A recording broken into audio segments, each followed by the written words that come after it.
It's the end of an era. Dude, what? Yeah, man. It's been one hell of a ride. Why are you in my yard? Can you believe it, though? Sonic forces to this? Like, come on, be serious. What the hell are you talking about? Look how far we've come. Huh? My only thoughts now is like, where do we go from here? What? Like, are we gonna have to wait like another 5 years for another mainline Sonic game? Like, are we gonna have to go through this process all over again? Is it gonna be even better than Frontiers? Like, what's gonna happen? Like, we're not doing this again, are we? I just don't know how I'm gonna keep myself occupied. Well, maybe go outside and get some bitch. Wait! I could just go back to complaining about the lack of content like I did in 2020. There's literally another game and 2 TV shows coming out later this year. Anyways, I'm gonna go talk about Sonic Frontiers: The Final Horizon. Catch you later. That's my house!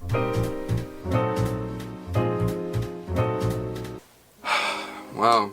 For one last time, I'm in the Sonic Frontiers era. Hey, what's up everyone, it's me, SpeedSuperSonic, bringing you guys another video. In this video today, it's here. This, more than just a review of Sonic Frontiers: The Final Horizon, is kind of just a look back on Sonic Frontiers as a whole, kind of what this has added to the game, and what this overall means for the franchise. This isn't just a casual third update or new DLC pack, this is more than that, especially for the Sonic franchise. This has been such a journey, especially for me. In 2021, it was a really different era for Sonic. It was his 30th anniversary year, so there was a lot of excitement, but we were also in a very weird state of the franchise. We weren't getting a lot of video games. Our last game was Team Sonic Racing all the way back in 2019. We had no idea what was coming in the future, especially for the mainline franchise, after the, well, disappointment that was Sonic Forces. In comes a Sonic Central though, and boom, we have a brand new Sonic the Hedgehog game revealed and teased. And it would be a while until we saw the game again, until the next trailer, which also didn't show too much, but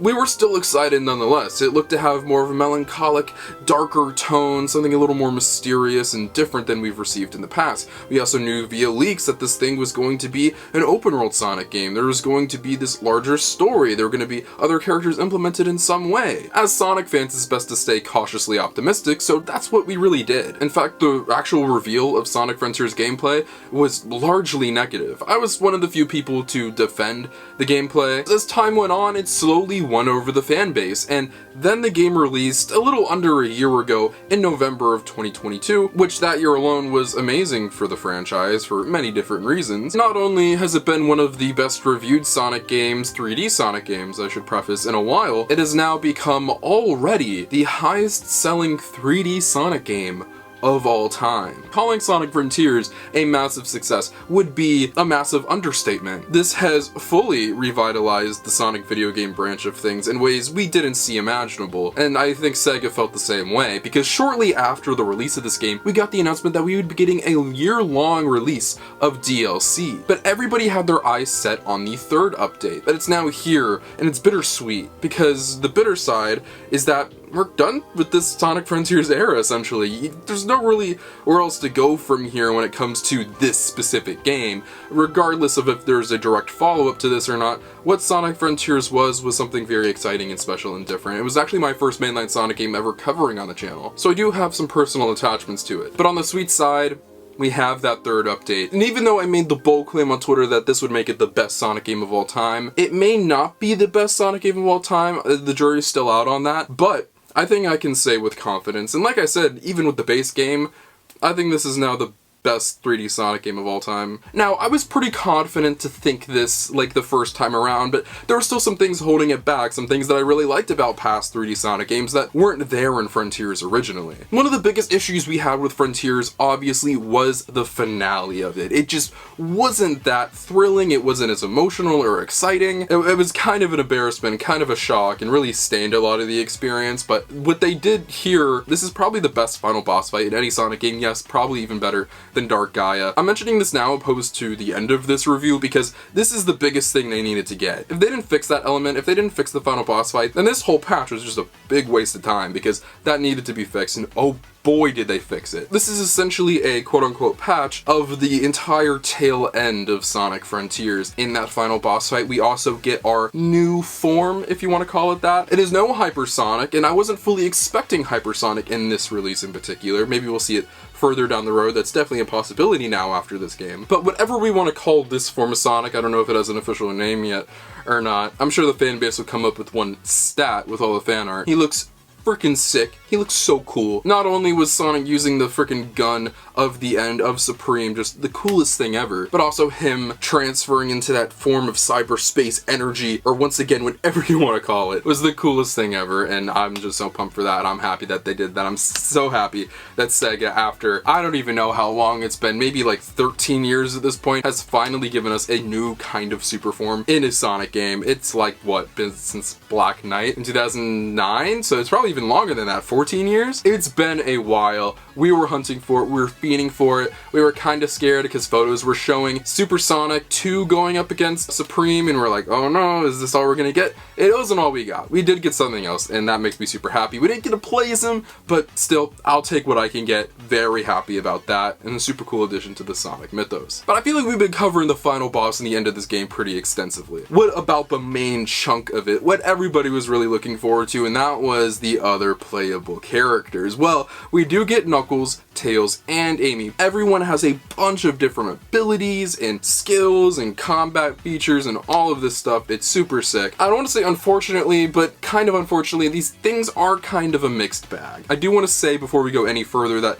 yes, I really did enjoy this update, as I'm sure you guys can tell, but that very end of the game, that very tail end, is the best of what we got. Because a lot of the rest is, like what I said, a mixed bag. I still appreciate this. This is something we should be eternally thankful for, but still able to criticize because there are a lot of problems with it. The way that Knuckles, Tails, and Amy control, in my personal opinion, are strange. It's super slippery and floaty when walking on surfaces and traversing these towers, which trust me we will get to. Simply running with a character like Knuckles, for instance, is already a mission, but then when he gets into his gliding, which was something that I was personally really looking forward to, just doesn't control the best, and his animation going into the glide takes a while. Not a big fan of that. Amy is a whole mess, and same applies with Tails kind of, but Tails is personally my favorite to play as. I think he does work the best in combat outside of Knuckles, I would say, but the biggest reason that you're probably going to want to play as Tails is for his, oh my god, that SA2 mech baby, oh man. I didn't release a reaction to the trailer that they dropped yesterday for this thing because I was going to drop this review today, so I was like, oh, screw it, but I probably should have dropped my reaction to it because I was freaking out, and sure enough, this thing is so fun to play as, and it has clearly not been, like,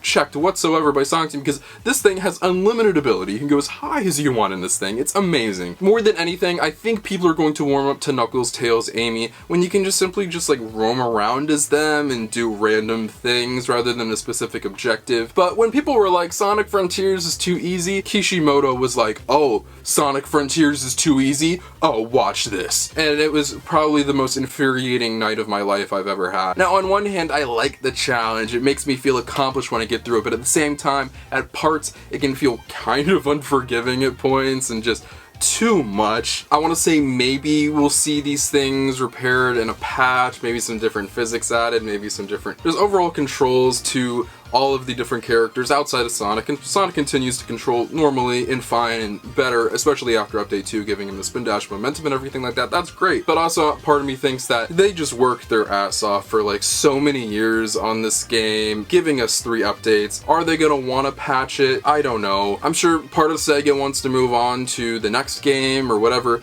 thing is gonna happen after this. They still have Sonic Superstars to look forward to in October if you guys forgot. I wouldn't hold your breath on it, and I'm not saying that you should just accept the way that everything is in this update because it's not perfect. It seems like a lot of really cool ideas that a lot of fans proposed to Sonic Team and a lot of issues that fans had that Sonic Team wanted to implement or fix or repair that they did, but maybe needed some more time in the oven before release. They just didn't have enough time. This is a large update. It is gonna take you around 3-ish hours, I wanna say, maybe 4, maybe even 5 if you suck like me, which funny enough is longer than a lot of other Sonic games, like as a whole. Really funny, but also kind of sad. But yeah, I'm not saying accept it, but I am thankful for it, and I will continue to play as Knuckles, as Tails, as Amy. We haven't had that in a main Sonic game in a while.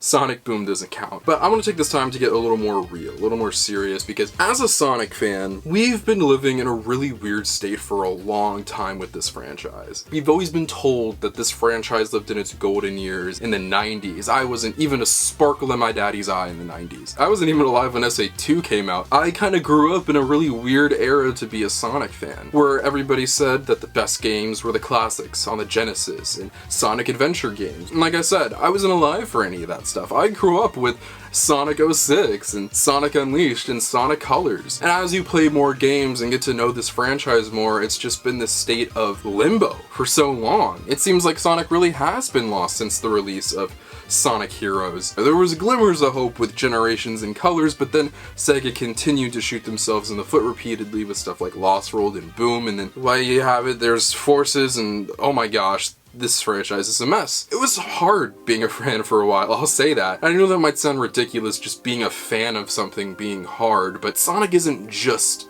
anything to me. Clearly, look at the background of this video. It was hard seeing something that you love so much be treated poorly and looked at poorly. There was always that thought of, will Sonic get back to where he was? Does Sega even care? And for the longest time, even in this decade, with the release of stuff like Sonic Colors Ultimate and Origins, for a while I was thinking, wait, maybe they really don't. Like, to this day, even after the success of Sonic Movie 1 and 2. But then we got Frontiers, and my expectations were blown out of the water. It showed Sega taking in criticism and Sega listening to fans and giving them the Sonic that they wanted for so long, having ambition. It showed that they cared, and even if Sonic Frontiers wasn't perfect at launch, it showed that they were trying, and that alone I could wholeheartedly respect. But then they had the balls to announce that DLC year-long release. And not only was I incredibly excited to see what would come from that, I am so surprised with the length that they went for all of these. Like the base game itself, none of these things have been perfect, but they're a damn good step forward for where the Sonic franchise could go in the future. It seems like for a long time now, Sonic and Sega have been on the search for